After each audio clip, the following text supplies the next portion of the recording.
Hi viewers, అందరూ బాగున్నారా? ఈరోజు మన ఛానల్లో స్పెషల్ రొయ్యల వేపుడు. ఈ రొయ్యల వేపుడిని సింపుల్గా అండ్ టేస్టీగా ఎలా చేసుకోవాలో చూపిస్తాను. వీడియోని చివరి వరకు స్కిప్ చేయకుండా చూసేయండి. 1/2 కేజీ పొట్టు తీసిన రొయ్యలను తీసుకోవాలి. వీటిని నీట్గా క్లీన్ చేసి పసుపు పెట్టి పక్కన పెట్టుకోవాలి. 3 ఆనియన్స్ని తీసుకొని ఇలా చిన్న చిన్న ముక్కలుగా కట్ చేసుకోవాలి. ఇప్పుడు కడాయిలో కొంచెం ఆయిల్ వేసుకొని, ఆయిల్ హీట్ అయిన తర్వాత ఉల్లిపాయ ముక్కలను అందులో వేసుకొని బాగా ఫ్రై చేసుకోవాలి.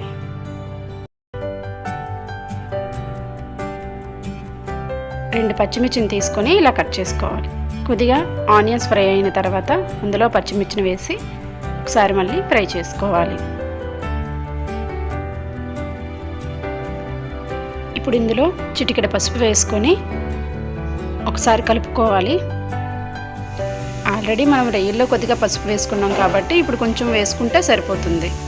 చూడండి, ఇలా ఫ్రై అయిన తర్వాత ఇప్పుడు ఇందులో క్లీన్ చేసి పెట్టుకున్న రొయ్యలని వేసుకొని ఒకసారి బాగా కలుపుకోవాలి.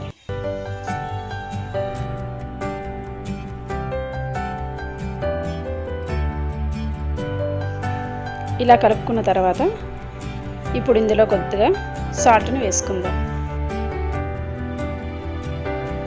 సాల్ట్ని వేసుకున్నాక మూత పెట్టకుండా కుక్ చేసుకోవాలి.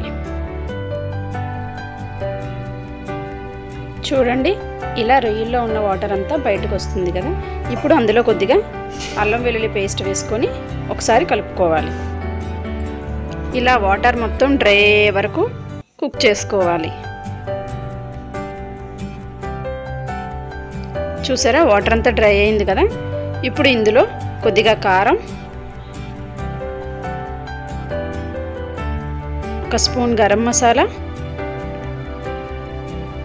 1/2 టీ స్పూన్ ధనియాల పొడిని వేసుకోవాలి. వేసుకున్నాక ఒకసారి బాగా కలుపుకొని బాగా ఫ్రై చేసుకోవాలి.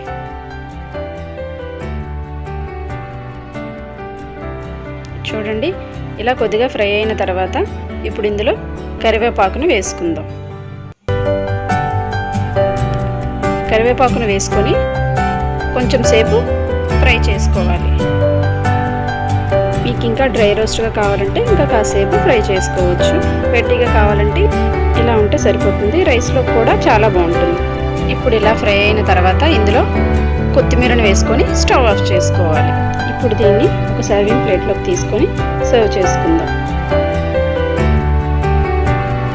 టేస్టీ టేస్టీ స్పైసీ రొయ్యల వేపుడు రెడీ.